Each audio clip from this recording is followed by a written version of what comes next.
We live in a world that's just obsessed with numbers, a world where so much of who we are is captured in data. But what happens when that data starts to feel more real than we do?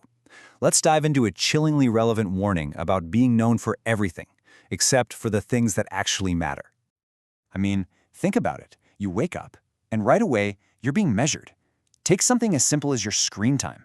That one number tells a story about where your attention is going. And believe me, it's just the first of many, many data points that are going to define your day. Then you get to work, and the counting just keeps on going. A productivity score tells your boss if you're being efficient, if you're, valuable.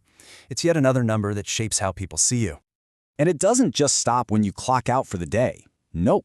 Even our social lives get boiled down to numbers. Likes, shares, followers, it's all data that kind of defines our social rank and, let's be honest, can really mess with our sense of self-worth. Okay, so we're completely surrounded by all these metrics, and yet they do paint a picture of us. But is it the whole picture? I mean, what crucial parts of our humanity are being left out of the frame? That's the big question we're going to dig into.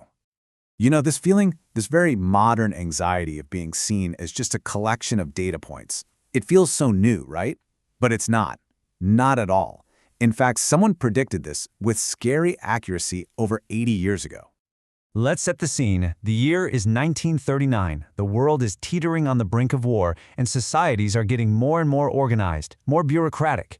And in that exact moment, a poet, W.H. Auden, sits down and writes a warning for the future, for our future. He wrote this satirical poem called The Unknown Citizen. And I gotta tell you, it feels less like a piece of history and more like a direct commentary on our lives right here, right now. And you can see the parallels so clearly. On the left, you've got our modern digital footprint. That's the trail of data that algorithms use to figure us out. And on the right, Auden's poem about a man defined completely by state records. It's literally the same idea, just with different technology. To really get what Auden was doing, you have to understand the world he was living in. He was watching totalitarian states rise up, watching massive industrialization and governments with endless paperwork. People were starting to be valued for how useful they were to the state, not for their humanity. This is the world that sparked the poem.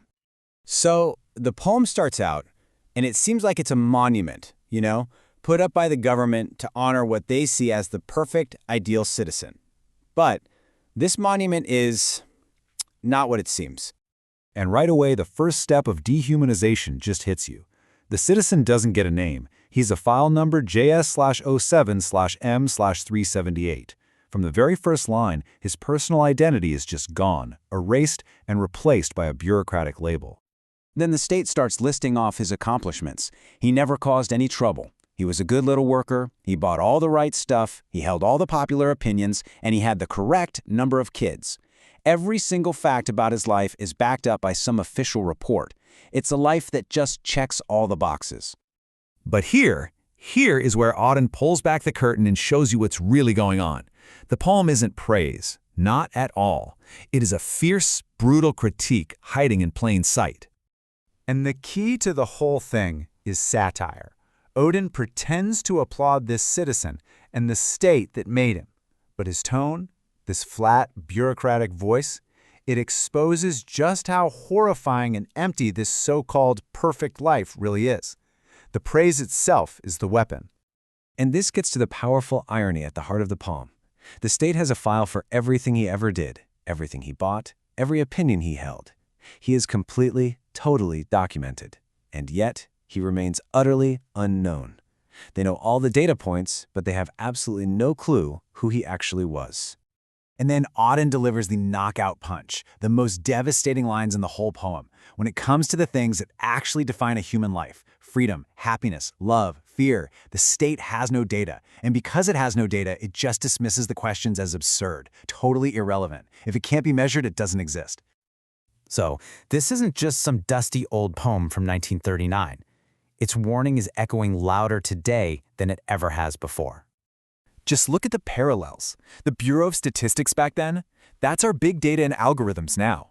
Public opinion reports, that's our social media trends.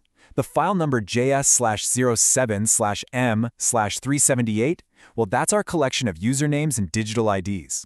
His factory production is just our workplace performance metrics. The systems look different, but the core idea of reducing people to manageable data, It's exactly the same. So, in the end, Auden's warning is really simple, but it's also incredibly profound. He's warning us about a society that gets so obsessed with data, with conformity, with making sure everything runs efficiently, that it completely forgets what it means to be human.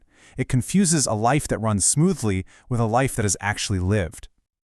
And that brings the poem's sharp critique right to our doorstep. It forces us to look at our own lives, at our own metrics, at our own digital footprints. So the poem leaves us all with one final, kind of haunting question. In a world that wants to measure your every move, are you truly living a life of freedom and happiness? Or are you just functioning perfectly inside the system? Thank you for watching.